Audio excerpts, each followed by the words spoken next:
The briefing room at Naval Amphibious Base Coronado fell silent when Commander Brock Hastings slammed his fist on the table. The impact sent coffee cups rattling, but nobody moved. 32 Navy SEALs sat motionless in their chairs, eyes forward, faces carved from stone.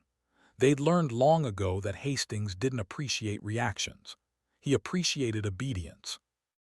"Listen up," Hastings barked, his voice carrying the gravel of 2 decades underwater and another decade proving he still belonged there. "We've got a joint training exercise starting Monday. DEVGRU, MARSOC, Air Force Special Operations, the whole circus. And before any of you ask, yes, we're running point." A low murmur of approval rippled through the room. SEALs loved running point. It meant control. It meant respect. It meant proving yet again that the Navy bred a different kind of warrior. "There's one more thing," Hastings continued, and something in his tone made the room tense. "We've been assigned a tactical air controller for close air support coordination. Goes by the call sign Widow." Lieutenant Commander Marcus Webb raised an eyebrow. "Widow? That's Air Force Special Operations." "No," Hastings said, and his jaw tightened visibly. "Navy, fixed wing, came out of Oceana before she moved to Fallen. Apparently she's got some kind of golden record with danger close support missions."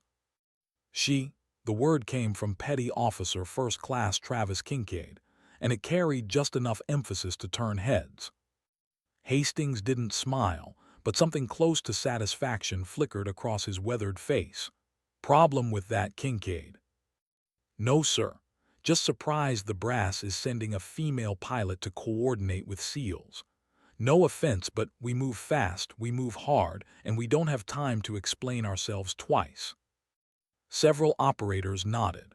Not with malice, but with the kind of professional skepticism that came from trusting your life to the person next to you and needing to know they could handle the weight. "Well," Hastings said slowly, "you'll have your chance to evaluate her capabilities firsthand. She lands at North Island tomorrow afternoon, and Monday morning she'll be running drills with us. Full tactical scenarios, live fire, the works."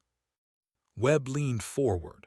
"Commander, with respect, why are we getting a pilot at all?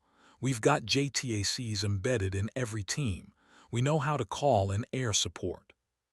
Hastings picked up a folder from the table and opened it. Inside was a single photograph clipped to a service record so heavily redacted it looked like a barcode. The photo showed a woman in a flight suit standing beside an FA-18 Super Hornet, helmet tucked under her arm, eyes hidden behind aviator sunglasses. She wasn't smiling. "Because," Hastings said quietly, "apparently Admiral Kershaw thinks we need to learn something." The room waited for elaboration. None came.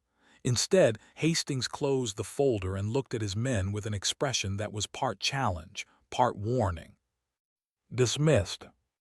The drive from North Island to Coronado took Katia Volkov exactly 14 minutes. She'd timed it 3 times during her reconnaissance visit last month, accounting for traffic patterns and potential delays. Preparation wasn't paranoia when your life depended on precision. She'd learned that lesson at 23,000 feet over the Korengal Valley, when her wingman's engine flamed out, and the only thing between him and a mountainside was her ability to calculate glide ratios faster than gravity could make its case. She parked her rental sedan in the visitor lot and sat for a moment, hands resting on the steering wheel, breathing slowly. The Pacific stretched out to her left, endless and indifferent. She'd always found comfort in the ocean's honest brutality. It didn't pretend to care. It simply was. Her reflection in the rearview mirror showed a face most people found difficult to read. Sharp cheekbones inherited from her Russian grandmother. Gray eyes that her first flight instructor had described as unsettlingly calm. A scar above her left eyebrow from a hard landing in Djibouti that had nothing to do with enemy fire and everything to do with a hydraulic failure at the worst possible moment.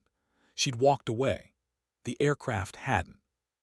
Katia pulled her service cap from the passenger seat and adjusted it carefully. Appearances mattered in the military. especially when you were already fighting assumptions before you opened your mouth. She'd been fighting those assumptions for 12 years now, ever since she'd walked into Pensacola Flight School and watched 3 instructors visibly deflate when they realized she wasn't there to ask for directions. The Master Chief at the security checkpoint barely glanced at her credentials before waving her through. She followed the directions she'd memorized to Building 7, where Commander Hastings maintained his operational headquarters. The hallways smelled like floor wax and determination. Everywhere she looked, she saw evidence of a culture that prided itself on being harder, faster, stronger than everyone else. Motivational plaques lined the walls. Photos of training exercises showed men in various states of controlled chaos, their faces painted with camouflage and absolute certainty. She found Hastings in his office, door open, sitting behind a desk that looked like it had survived several wars and maybe a few natural disasters. He glanced up when she knocked on the doorframe. "Lieutenant Commander Volkov," he said, not a question. A statement of fact delivered with the enthusiasm of someone identifying a parking violation. "Sir," she stepped inside and stood at attention. Hastings studied her for a long moment. She was used to this, the initial assessment, the recalibration of expectations. She'd learned not to flinch. "You come highly recommended," he finally said. "Admiral Kershaw thinks you can teach my men something about close air support integration." "I'm here to support your mission, sir, however you see fit. My men are the best in the world at what they do. They don't need lessons." "I'm sure they don't, sir." Hastings leaned back in his chair. "You've got combat experience. 3 deployments. Afghanistan, Iraq, Syria. Your record shows 87 combat missions with a 100% success rate on danger close support calls." "88, sir. The file's a month old." His eyes narrowed slightly. "That's supposed to impress me." "No, sir, it's just accurate." Something that might have been respect flickered across his face. Commander Hastings led Katia across the compound to the training area, where his SEAL team had already assembled. 32 operators stood in loose formation, their casual stance contradicting the sharp attention in their eyes. They were evaluating her, she knew, making calculations about capability and weakness, filing observations into mental dossiers they'd review later during mission planning. "Gentlemen," Hastings announced, "this is Lieutenant Commander Katia Volkov, call sign Widow. She'll be coordinating air support for Monday's exercise." The silence that followed felt deliberate. Not hostile exactly, but certainly not welcoming. These were men who communicated through action, not words, and they were reserving judgment. Lieutenant Commander Webb stepped forward. He was tall, broad-shouldered, with the kind of beard that regulations technically allowed but barely. "Ma'am," he said with professional courtesy that carried just enough emphasis to feel like quotation marks. "Webb, team leader for Bravo Squad. I'm assuming you're familiar with SEAL operational tempo."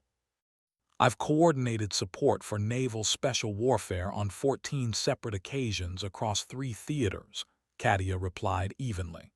"Most recently in Syria, February through May of last year." Petty Officer Kincaid spoke up from the formation. "What platforms you qualified on?" "FA-18 Super Hornet primarily. Also qualified on the F-35C, though most of my combat hours are in the Hornet." "Fast movers." Kincaid's tone suggested this was somehow disappointing. "We usually work with rotary wing for close support. Helos can stay on station longer, respond to changes faster." "Rotary wing is excellent for sustained presence," Katia acknowledged. "Fixed wing offers higher ordnance capacity, faster response time from holding patterns, and longer standoff range for precision strikes. Each has its application depending on threat environment and mission parameters." Webb crossed his arms. "Theory's great, ma'am, but when rounds are coming down range and we need fire on a position 50 meters from our location, theory doesn't mean much." Hastings watched this exchange with the detached interest of someone observing a training exercise. He said nothing. Katia met Webb's eyes directly. My closest danger-close mission was 31 meters from friendly positions, Helmand Province. Your SEAL Team 5 was pinned in a compound with multiple casualties, taking fire from 3 directions. I put 2 GBU-38s through specific windows in adjacent buildings, while your wounded were being evacuated through an alley 15 meters away. The blast fragmentation pattern stopped 3 feet from the compound wall. Every member of that team walked out. I've still got the bottle of bourbon your team leader sent me. The formation shifted slightly. Kincaid's expression changed from skeptical to calculating. Team 5, Webb said quietly. That was Lieutenant Morrison's operation, the Marger extraction. That's correct. Webb nodded slowly. Morrison doesn't send bourbon to people who scare him. Katia said nothing. The statement didn't require a response. Hastings finally spoke. Monday morning, 0600, we run a full tactical scenario. Widow will be coordinating from the tower while we execute a hostage extraction simulation in the kill house. Monday morning arrived cold and gray, the kind of California dawn that reminded everyone the Pacific Ocean cared nothing for human comfort. Katia had been awake since 0400, running through mission parameters and reviewing the kill house layout. She'd memorized every room, every corridor, every potential line of sight. By the time she climbed the observation tower stairs, she could have walked the entire structure blindfolded. The kill house sat in the middle of the training complex, a 2-story concrete structure designed to simulate urban combat environments. Multiple entry points, confined spaces, limited visibility.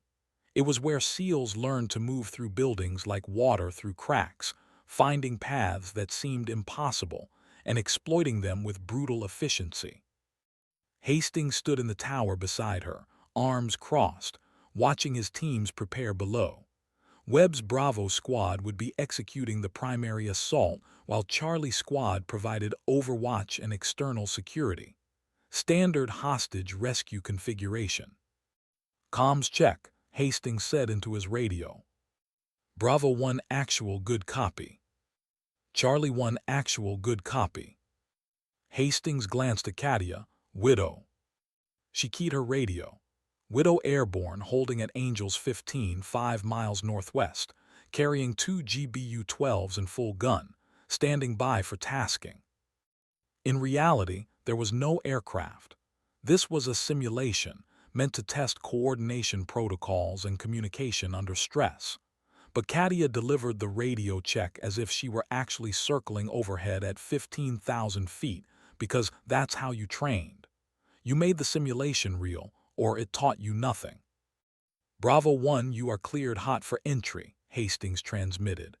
Rules of engagement are weapons free on hostile targets. Hostages are in the northeast room, 2nd floor. Time starts now. The SEALs moved with impressive speed. Breaching charges blew the front door, and the teams flowed inside like smoke, their movements coordinated through years of shared experience and trust. Katia watched their progress on the monitor displaying the building's internal camera feeds. Room by room, they cleared spaces with mechanical precision. Then the scenario shifted. Contact, contact, multiple hostiles southwest corner, 1st floor. Webb's voice came through sharp and controlled despite the simulated gunfire erupting from speakers throughout the building. Bravo 2 taking fire, casualty, casualty, need immediate support. Hastings leaned forward slightly. This was the test. The scenario designers had introduced a complication, multiple hostile positions engaging the SEAL teams from an unexpected direction, pinning them down while the simulated hostages remained exposed upstairs. Webb's voice came through again. Widow, Bravo 1 actual, requesting immediate close air support, southwest corner building, danger close to our position, how copy? Katia's response was immediate. Bravo 1, Widow copies danger close southwest corner. Confirm you are taking effective fire and cannot maneuver. Affirm, Widow. We've got 3 men pinned, 1 casualty. Hostiles are in reinforced positions, small arms and possible RPG.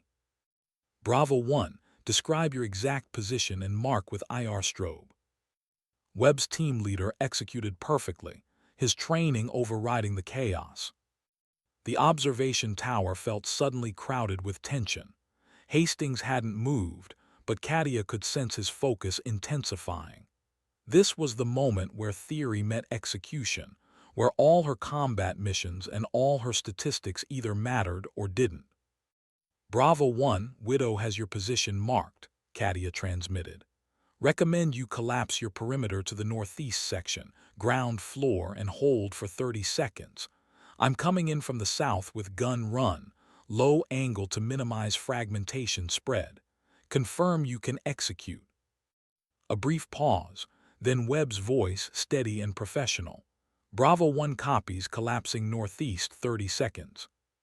Katia watched the monitor as the SEAL teams executed a tactical withdrawal that looked chaotic, but was actually precisely controlled, each operator covering angles while moving backward toward the designated safe zone. She counted down in her head, visualizing the approach she would take if this were real, if she were actually diving from 15,000 feet, lining up her gun sight on a target she couldn't afford to miss. Bravo 1, 15 seconds. All personnel confirm northeast ground floor. Bravo 1 confirmed. Bravo 2 confirmed. Bravo 3 confirmed. Widow is in hot, 5 seconds, guns, guns, guns. She keyed the simulator, and the speakers erupted with the distinctive sound of an M61 Vulcan cannon, that unmistakable mechanical roar that meant 75 rounds per second were chewing through whatever stood in front of them. On the monitors, the simulated hostile positions disappeared under the onslaught. Bravo 1, Widow is off target, assess damage. Webb's team moved immediately, flowing back into the cleared space and advancing toward the second floor where the hostages waited.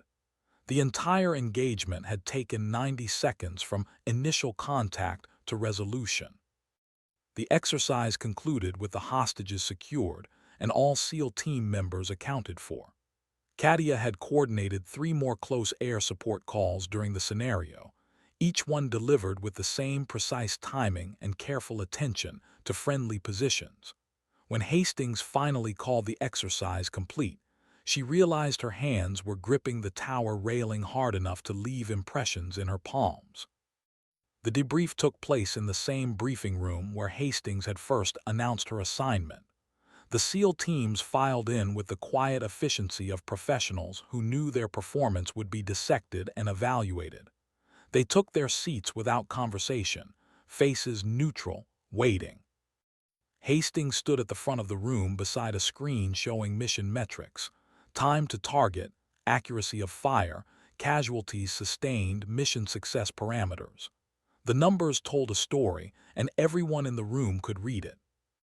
Overall execution was solid, Hastings began. Entry was clean, room clearing maintained proper spacing and coverage. Charlie Squad's overwatch positions were well selected. He clicked to the next slide, showing the moment when the scenario had introduced the hostile ambush. This is where things got complicated. Bravo Squad took contact from an unexpected position and couldn't maneuver without exposing themselves to additional fire. Webb, talk me through your decision to request air support. Webb stood. Sir, we had limited options. Flanking would have taken too long and exposed the hostages to potential execution.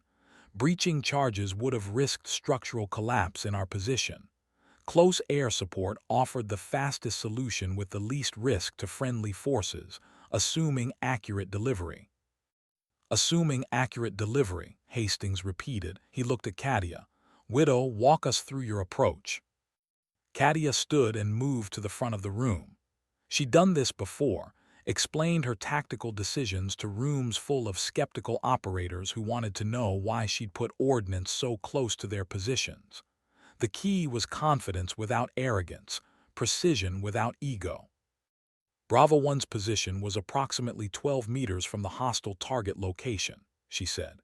Standard engagement protocols recommend a minimum safe distance of 50 meters for 500-pound bombs, 15 meters for gun runs depending on angle and ammunition type. Given the urgency and the tactical situation, I assessed that a gun run offered the best combination of precision and stopping power. She pulled up a diagram showing the building layout and her calculated approach vector. I selected a south-to-north approach at 15 degrees angle, which allowed me to walk rounds into the target area while maintaining a fragmentation pattern that would dissipate before reaching friendly positions. The gun run duration was calculated to deliver sufficient firepower to neutralize the threat while minimizing exposure time over the target. Kincaid raised his hand. "Ma'am, when you say you calculated the fragmentation pattern, you mean you had time to run the numbers during the engagement?" "No," Katia said simply. "I know the numbers. GBU-12 fragmentation radius is memorized for every possible approach angle and target type. Same for gun runs, JDAM drops, and Maverick missiles. I've run these calculations thousands of times. In the moment, I'm not doing math. I'm executing patterns I've already internalized." The room was quiet, but the quality of the silence had changed. This wasn't skepticism anymore. This was professional respect beginning to take root. Webb spoke up. "The bottle of bourbon from Lieutenant Morrison, that was Marja, you said." "Correct. I know that story. I know what you did that day."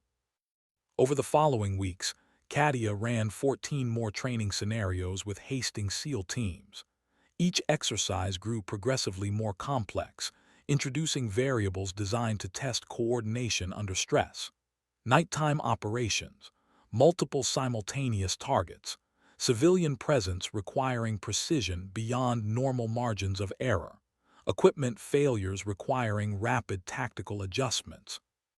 She learned the rhythm of how SEALs moved, the way they communicated through minimal radio traffic and maximum trust. They learned her capabilities, the edge cases where she could deliver effects that seemed impossible, the margins where her precision allowed them to operate in ways they'd never considered before. One afternoon, after a particularly challenging urban warfare scenario, Webb approached her in the debriefing room. The other operators had already departed, leaving just the two of them surrounded by coffee cups and tactical maps. "Can I ask you something off the record?" he said. Katia looked up from her notes. "Go ahead." "Why Widow? That's not a standard call sign. Most pilots go for something aggressive or at least neutral. Viper, Hammer, Ghost, whatever. Widow feels deliberately dark." She was quiet for a moment, considering how much to share. She'd told this story before, but only to people who'd earned the right to hear it. "I was married," she finally said, "to another naval aviator, Lieutenant David Chen.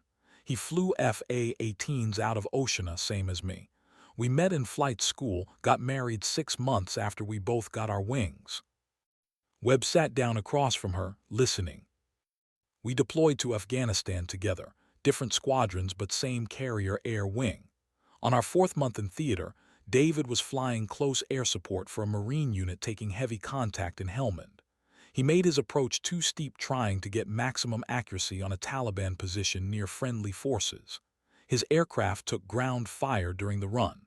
Single bullet, 1 in 1,000 odds, severed his hydraulic line. He tried to make it back to base but lost control 20 miles out, ejected too low. Chute didn't fully deploy." The words came out flat, factual, like she was reading from an after-action report, instead of describing the moment her life had split into before and after. "I was airborne when it happened," she continued. "Different sector, different mission, but I heard it on the radio, heard him call the ejection, heard the silence after." Webb said nothing. There was nothing to say. "The next day I requested reassignment to his squadron's mission set. Started flying the exact same type of close air support missions he'd been running. The Marines in his unit, the ones he died protecting, they started calling me widow, not as an insult, as a statement of fact, and as a reminder. Reminder of what? That precision matters, that the distance between success and tragedy is measured in degrees of approach angle and seconds of decision time, that every person on the ground trusting me to put ordnance near their position is somebody's husband, somebody's father, somebody's son. David died trying to be accurate. I lived trying to be perfect. Webb nodded slowly. That's why the bourbon from Morrison meant something. He knew. Morrison knew. The silence that followed was heavy with understanding. For what it's worth, Webb said quietly, you're teaching us things we needed to learn. Hastings won't admit it, but he knows it too. The final training exercise before the Joint Operations Assessment took place on a Friday morning when fog rolled in off the Pacific and turned the entire base into a gray cathedral of reduced visibility. Perfect conditions for testing whether coordination could survive when visual references disappeared, and everything depended on instruments, communication, and trust. Hastings had designed this scenario personally, and everyone knew it was meant to push every limit. Two teams executing simultaneous hostage extractions in separate buildings 300 meters apart, with hostile forces that would attempt to reinforce between positions, requiring Katia to coordinate fire support that protected both teams without compromising either. She stood in the observation tower as the fog swirled below, reducing visibility to less than 50 meters. Her screens showed infrared feeds and digital overlays, but she knew that the SEAL teams on the ground were operating in near-zero visibility, trusting their training and their equipment to guide them through. All stations, this is command, Hastings transmitted. Weather is no-go for visual operations. Exercise will proceed on instruments only. Widow, confirm you can operate in these conditions. Katia keyed her radio. Widow confirms. Fog layer is approximately 800 feet thick. I'm holding above the weather with clear visibility of target area via infrared. Can deliver precision fires with confidence. Bravo 1 and Charlie 1, you are cleared to proceed. The teams moved into position, and Katia watched their progress through thermal imaging. White silhouettes against gray backgrounds, moving with purpose through the murk. The exercise began, and within minutes the scenario erupted into chaos. Contact, contact. Bravo 1 has multiple hostiles, requesting immediate fire support. Charlie 1 taking fire from reinforcing position between buildings. Need danger close strike. Both calls came within seconds of each other. Katia's mind accelerated into that state she'd learned to access under pressure, where time seemed to slow and clarity emerged from chaos. Bravo 1, Widow copies. Stand by for gun run from the east, 15 seconds. Charlie 1, Widow copies. I've got a GBU-12 for the reinforcement position, 30 seconds. Mark your position with IR strobe now. She coordinated the strikes in her head, visualizing the approaches, calculating the timing. The gun run for Bravo 1 would come in first, low and fast, clearing their immediate threat. Then she'd pull up and come around for the bomb drop on Charlie 1's target, a precision strike that would eliminate the reinforcing hostiles without endangering either team. In the tower, Hastings watched her work with the intensity of someone evaluating a performance he both hoped would succeed and suspected might fail. This was the ultimate test, simultaneous engagements in terrible conditions, the kind of scenario where mistakes became casualties and hesitation became death. Bravo 1, guns, guns, guns, 15 seconds, stay down. The speakers roared with simulated cannon fire. On the screens, the hostile positions targeting Bravo squad disappeared under the onslaught. Bravo 1, target destroyed, resume assault. Before Webb could even acknowledge, Katia was already calling the next strike. Charlie 1, bomb away, weapon time of fall 20 seconds, danger close, all personnel down and covered. The GBU-12 simulation played out on the screens, the 500-pound bomb falling through the fog layer, guided by GPS and laser designation, impacting precisely on the hostile position between the two buildings. When the exercise concluded 40 minutes later, both teams had successfully extracted their hostages with 0 casualties and textbook execution. The debrief was notably quiet, not because there was nothing to say, but because there was too much to say and nobody quite knew where to start. Hastings finally broke the silence. That was combat-level coordination under adverse conditions. Widow, your strike timing was flawless. Both teams, your communication discipline kept this operation clean despite the chaos. He looked directly at Katia. I need to tell you something, Lieutenant Commander. When Admiral Kershaw told me he was sending a pilot to teach my teams about close air support, I thought it was bureaucratic nonsense. I thought my men already knew everything they needed to know. The room waited. I was wrong, Hastings said simply. You've shown us capabilities we didn't fully understand and margins of precision we didn't know were possible. More than that, you've demonstrated that coordination isn't about pilots doing what ground forces want. It's about integrated teams operating as a single unit with shared understanding and trust. Webb stood. Sir, if I may, I'd like to add something. Hastings nodded. When Widow first arrived, I think most of us made assumptions. We saw a pilot, we saw a woman, and we thought we knew what that meant. We were thinking inside boxes we didn't even realize we'd built. But over these past weeks, Widow hasn't just proven her competence. She's expanded what we thought was possible. She's made us better at our jobs. And honestly, sir, she's made us rethink some of our assumptions about what excellence looks like. Kincaid spoke up. Morrison sent her bourbon. We should probably send her something too. What's better than bourbon? Someone in the back called out, respect. The room went quiet again, but this time the silence carried weight, like a door closing on one way of thinking and opening on another. Katia felt something shift in her chest, some tightly wound tension she'd been carrying for so long she'd forgotten it was there. She'd spent 12 years proving herself, 12 years maintaining perfect precision because anything less than perfect gave people permission to doubt. And here, finally, was a room full of warriors who understood that her gender was the least interesting thing about her capabilities.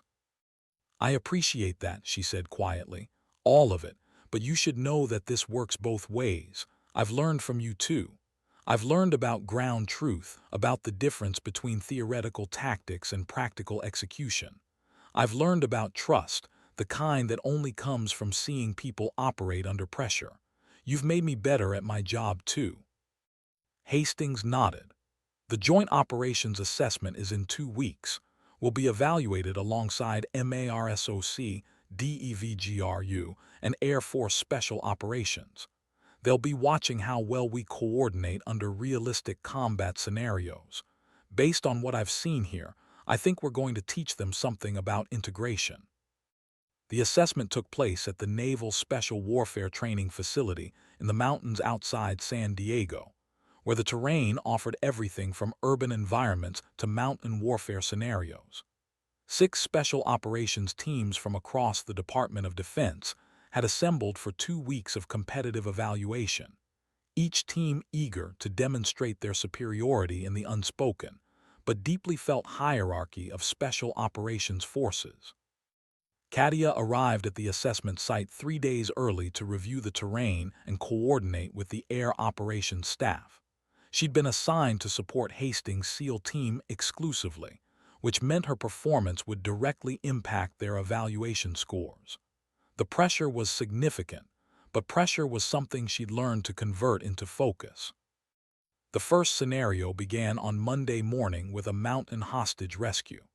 The simulated enemy had taken American contractors hostage in a compound built into a steep hillside, with multiple defensive positions and limited approach routes. Hastings' team would execute the ground assault, while 2 other teams provided overwatch and blocking positions. The operation began before dawn, with the SEAL teams moving into position under cover of darkness. Katia held overhead in her FA-18, circling at 15,000 feet, monitoring radio traffic and maintaining a mental picture of the evolving tactical situation.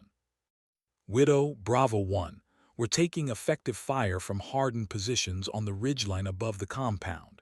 Can't advance without suppression. Katia checked her displays. The ridgeline position was approximately 40 meters from Bravo Squad's location, with hostile forces in reinforced bunkers that would require significant ordnance to eliminate. Bravo 1, Widow has you marked. I'm seeing 3 hardened positions on your north side. Recommend I come in with GBU-38s, sequence strikes to collapse each position without fratricide risk. You'll need to mark your exact position with IR and maintain that location. Confirm you can do that. Bravo 1 confirms, marking now holding position. She ran the calculations in her head, factoring in the terrain, the distance to friendly forces, the structural characteristics of the bunkers, and the blast radius of her weapons. Then she rolled into her attack run, diving from 15,000 feet toward the ridgeline, lining up her first target with the precision that had become her signature. Bravo 1, weapon away, time of fall 18 seconds, stay down. The GBU-38 500-pound bomb fell through the cold mountain air, guided by GPS coordinates accurate to within 3 meters.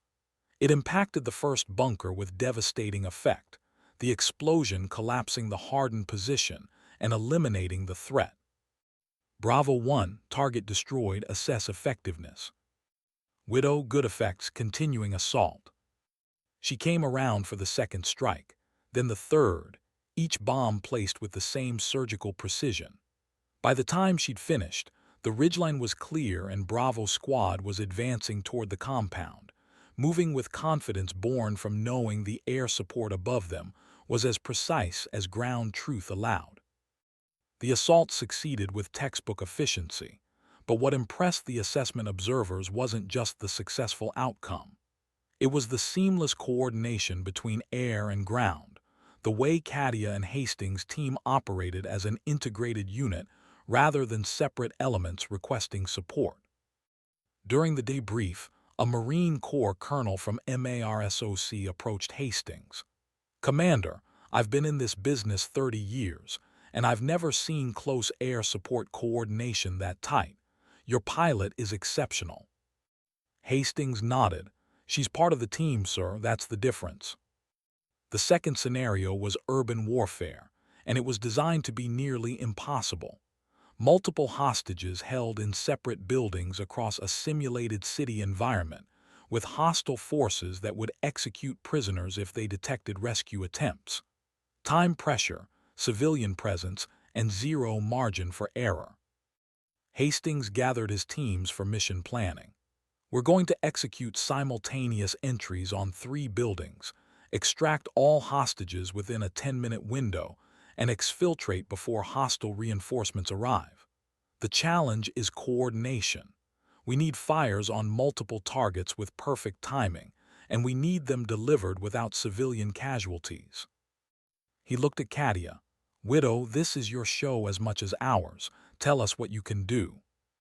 She spread a map on the planning table, marking each target building with precision. "I can give you suppressive fires on 2 buildings simultaneously, then service the third target within 30 seconds. But you'll need to time your entries to my strike sequence. I'll clear your approach routes with gun runs, then you breach and clear while I hold overhead for emergency support." Webb studied the map.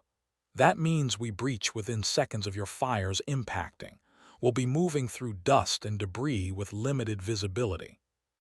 "Correct," Katia said. "But it also means the enemy will be disoriented and suppressed. Your window of advantage will be approximately 90 seconds before they recover and reorganize. Can you reach the hostages in that time frame?" The SEAL team leaders looked at each other, running mental calculations about movement speeds and clearing procedures. "It's tight," Webb finally said, "but it's doable." Kincaid leaned forward. The key is trust. We have to trust that Widow's fires will land exactly where she says they will, exactly when she says they will. And she has to trust that we'll be exactly where we're supposed to be. That's the definition of integrated operations, Hastings said. Either we trust each other completely, or this doesn't work. The operation launched at midnight, with the SEAL teams moving through the darkened city streets toward their target buildings. Katia held overhead, monitoring infrared feeds and coordinating with a surveillance drone that was mapping hostile positions in real time.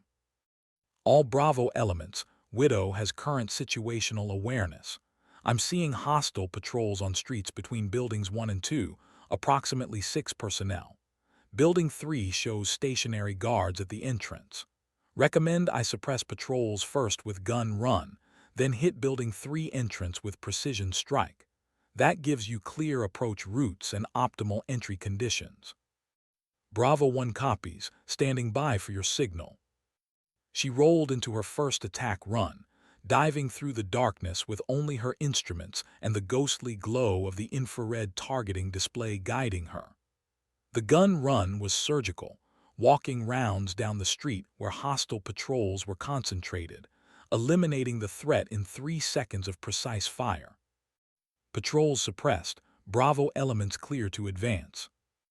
The SEAL teams moved immediately, flowing through the streets like shadows while Katia came around for her next strike. The entrance to Building 3 required a more delicate touch, enough explosive force to eliminate the guards and breach the door without collapsing the structure where hostages were held.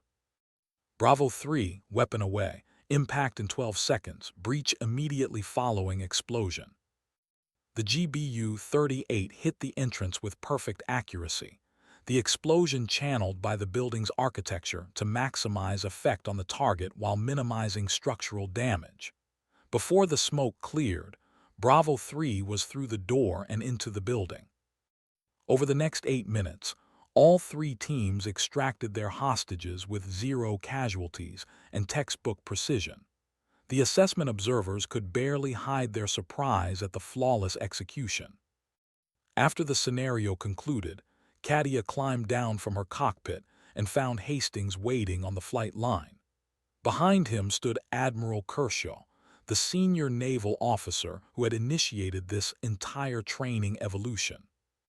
"Lieutenant Commander Volkov," Kershaw said, returning her salute, "I've been watching your performance this week. I need to tell you something." She stood at attention, uncertain what was coming. "When I assigned you to Commander Hastings' team, it wasn't because I thought they needed help. It was because I thought they needed their assumptions challenged. Special operations culture is built on trust and proven capability, which is valuable, but it can also become insular. It can start to look like a closed system where excellence only comes in familiar packages." He glanced at Hastings, who was listening with the focused attention of someone receiving important guidance. "You've demonstrated something crucial this week," Kershaw continued. "You've shown that excellence doesn't have a single profile, that capability comes in forms we might not initially recognize, and that our responsibility as military professionals is to identify and leverage capability wherever we find it, regardless of whether it matches our expectations." Katia felt the weight of his words, understanding that this was about more than just her performance. "Commander Hastings and his team have learned something valuable," Kershaw said. "They've learned that their assumptions about who could operate at their level were too narrow, and in learning that lesson, they've become better operators and better leaders." Hastings spoke up. "Admiral, if I may, I want to say that Lieutenant Commander Volkov didn't just prove she belonged. She raised the bar for what we thought possible. She's not meeting our standards. She's setting new ones." The assessment continued for another week, with scenarios that grew progressively more complex and demanding. Each time, Katia delivered precision and coordination that left the observers searching for flaws and finding none. Her strikes were textbook perfect, her timing flawless, her communication clear and professional even under maximum stress. But what made the lasting impression wasn't just her individual performance. It was the way Hastings' SEAL team operated with her in the loop, the confidence they showed moving into danger-close situations, because they trusted absolutely that her ordnance would land exactly where she said it would. On the final day of the assessment, the evaluation team from DEVGRU, the Navy's elite counterterrorism unit, requested a private conversation with Hastings and Katia. They met in a secure conference room, and the DEVGRU commander got straight to the point. "Commander Hastings, we've been observing your integration with Lieutenant Commander Volkov all week. We'd like to request that she be made available for coordination training with our teams as well. What we've seen here represents a level of air-ground integration that we need to incorporate into our operational planning." Hastings looked at Katia. "That's her decision, sir. She's not assigned to my command permanently." The DEVGRU commander turned to Katia. "Lieutenant Commander, we're asking you to consider a rotational assignment, working with multiple naval special warfare units to develop and teach advanced coordination protocols. What you've built with Commander Hastings' team, we need that capability distributed across the force." Katia considered the request carefully. This was recognition, yes, but it was also responsibility. It was an acknowledgement that she'd proven something important, and now there was an expectation that she would share that knowledge and capability with others. "I'd be honored, sir," she finally said, "but I'd request that Commander Hastings' team remain my primary assignment. What we've built together works because of time and trust. You can't shortcut that." "Understood," the DEVGRU commander said. "We're talking about rotational periods, not permanent reassignment. You maintain your primary relationship with Commander Hastings' team, but you also work with other units to develop their capability." It was a rare opportunity, and everyone in the room knew it.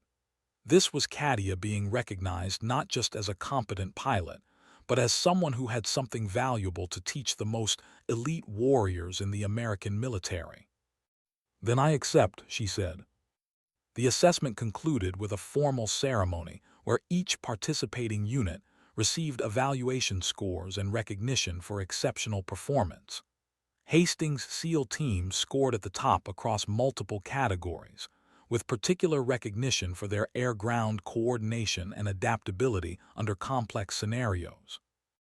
When Admiral Kershaw presented their unit citation, he made a point of acknowledging Katia specifically. "Excellence in military operations requires both individual capability and collective integration. What we've witnessed this week is a demonstration of how those two elements combine to create something greater than either alone.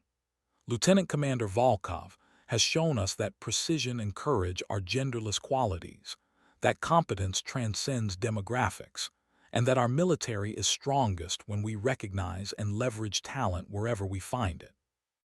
The assembled special operations personnel applauded, but Katia noticed something more meaningful than the official recognition. She noticed the SEAL operators nodding, their respect evident in the smallest gestures.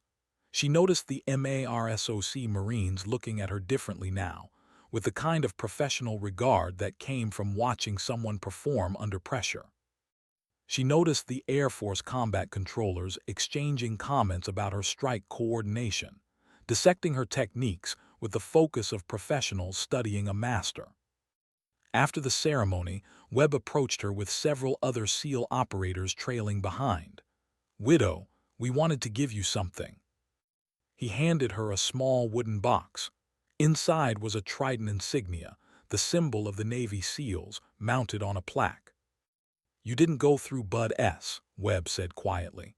"You didn't earn this in the traditional way, but you've operated with us, supported us, and proven yourself under conditions that matter.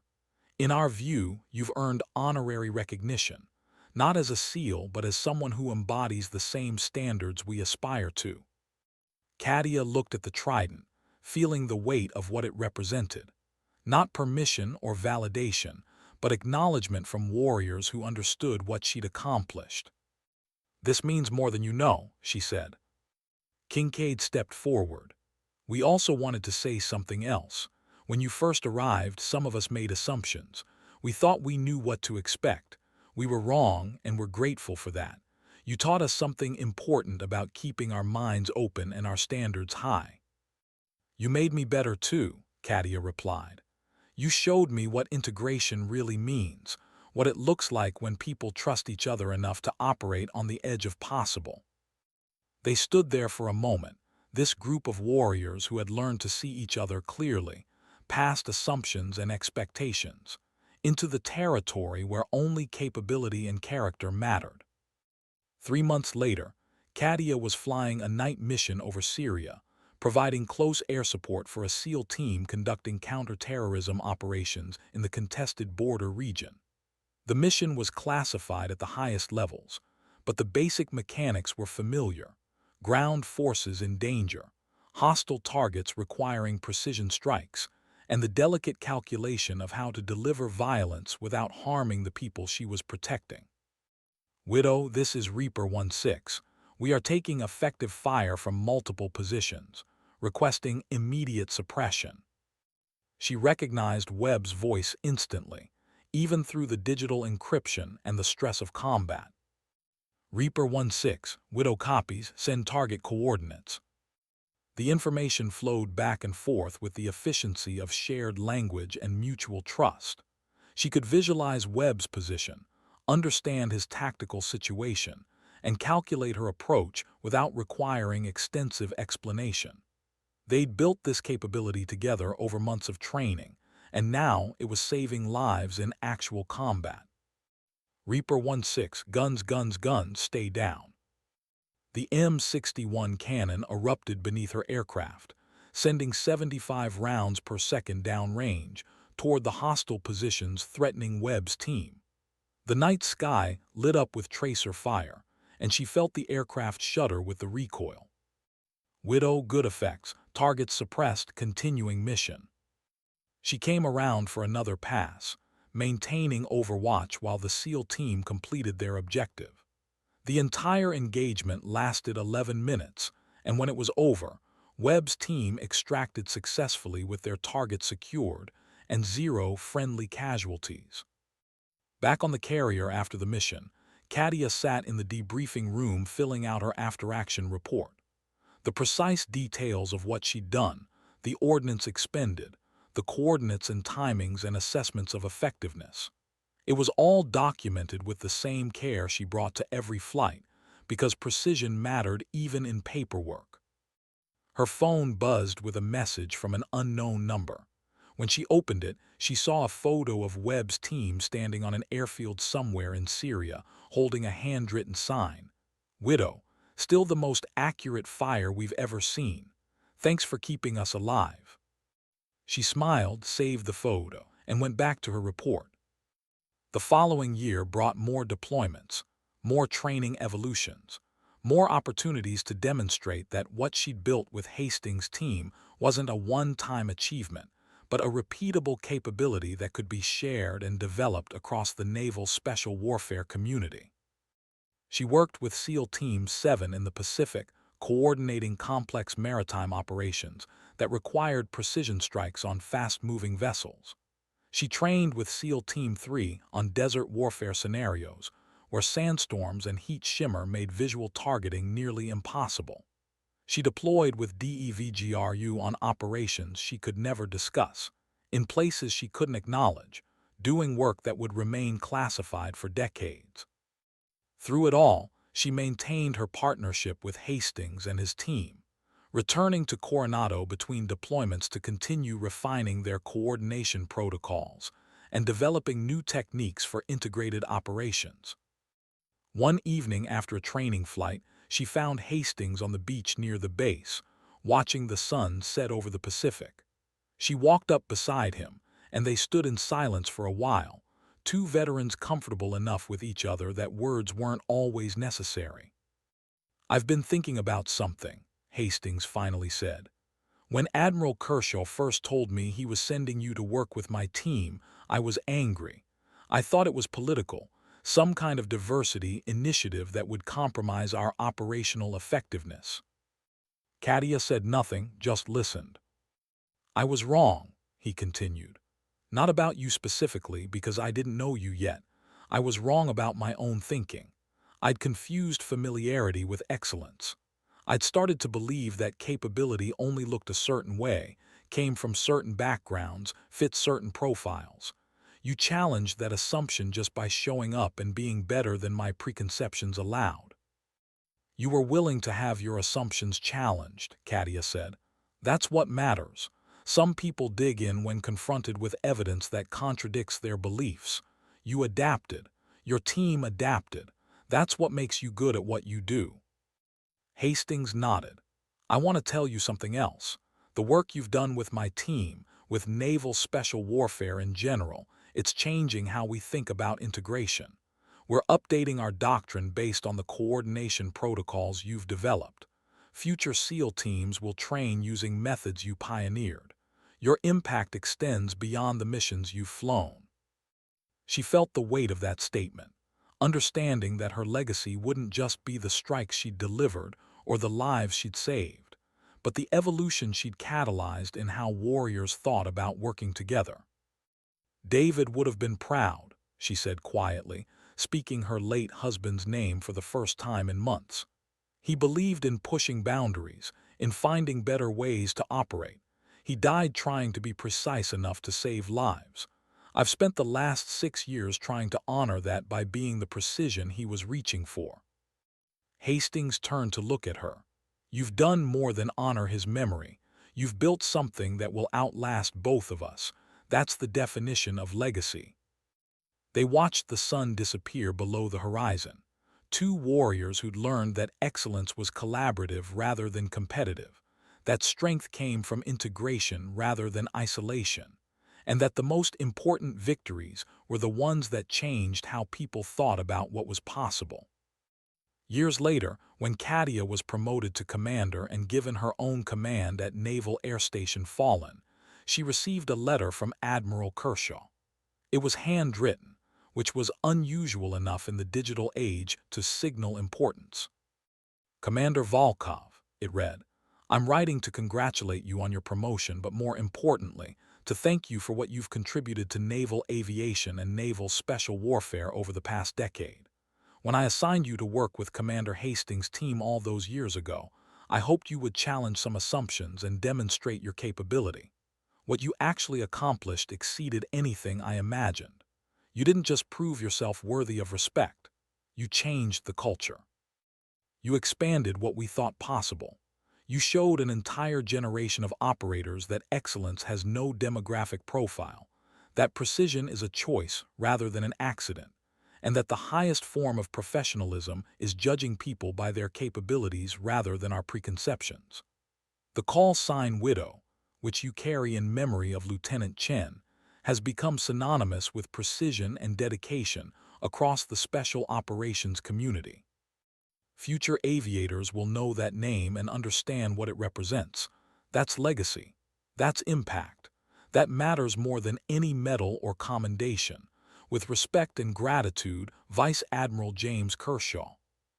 She read the letter twice, then filed it carefully in her personal archive alongside the photo of Webb's team in Syria, the Trident insignia from her first assessment, and a worn photograph of David Chen standing beside his FA-18, young and confident, and unaware that fate had other plans. Her office at Fallon overlooked the flight line, where new pilots trained daily on the same aircraft she'd flown for years. She watched them practice approaches and weapons delivery, saw them learning the calculations and patterns that would someday save lives or fail to, depending on how well they mastered their craft. One afternoon, a young female ensign knocked on her office door. She was fresh from flight school, newly assigned to Fallon and clearly nervous. Ma'am, I'm Ensign Rodriguez. I just wanted to introduce myself and say that you're the reason I applied for naval aviation. I saw a video of you speaking at the Naval Academy about precision and responsibility, and it changed how I thought about what I wanted to do with my career. Katia gestured for her to sit. "Tell me about your training, Ensign." Rodriguez talked for 20 minutes about flight school, about her instructors and her challenges and her hopes for her career. She talked about being one of only 3 women in her training class, about the comments and assumptions she'd navigated, about proving herself with every flight and every evaluation. Katia listened to it all with the recognition of someone, hearing her own story reflected back through time. "It gets better," she finally said. "Not because people change overnight, but because you keep demonstrating capability until the only reasonable conclusion is respect. You earn it through consistency and precision, and by being so undeniably competent that doubt becomes unsustainable." "Did you ever doubt yourself?" Rodriguez asked. "Did you ever wonder if it was worth it?" "Every day," Katia said honestly. "But then I'd remember why precision matters.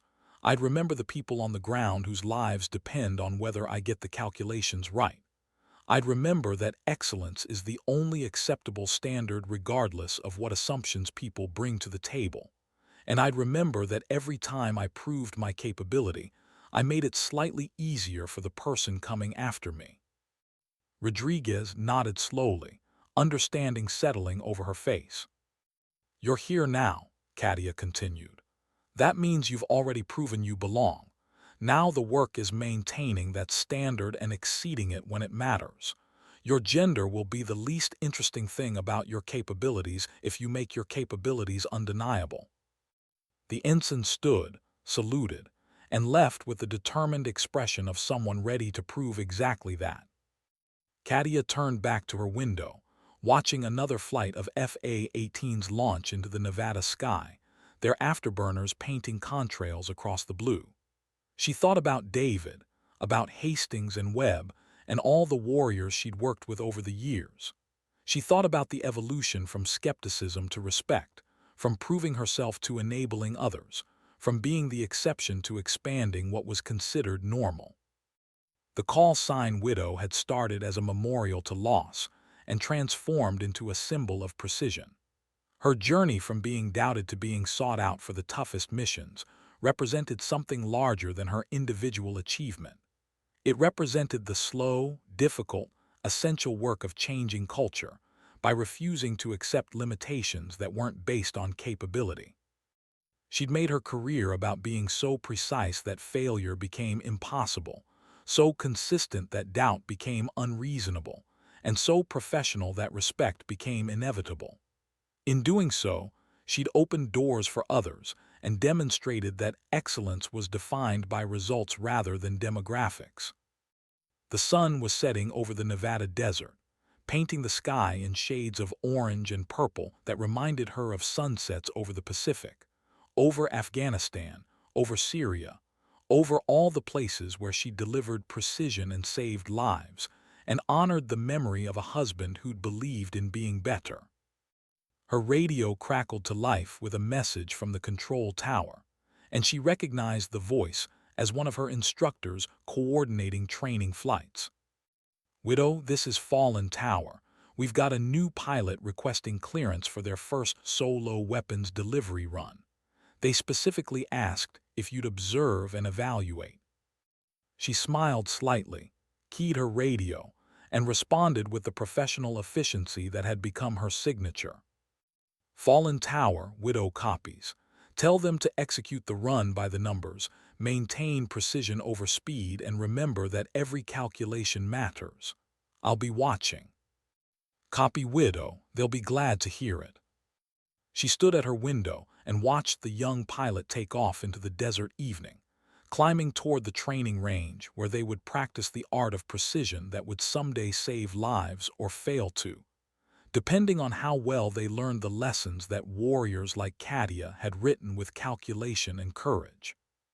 The sky darkened toward night, and the aircraft lights became stars in motion, each one carrying a pilot learning that excellence was earned through precision, that respect was built through consistency, and that legacy was measured not by what you achieved alone, but by what you enabled others to accomplish. Widow held at altitude, watching over the training range, maintaining Overwatch for a new generation learning the calculations that mattered. And in that moment, standing in her office at Fallen with the desert stretching away toward mountains touched by the last light of day, Katia Volkov understood that she'd accomplished what David had died trying to do. She'd been precise enough to matter, consistent enough to change culture, and professional enough to prove that capability was the only standard that counted. The call sign Widow had become more than a memorial. It had become a promise kept, a standard maintained, and a path forward for everyone who would follow.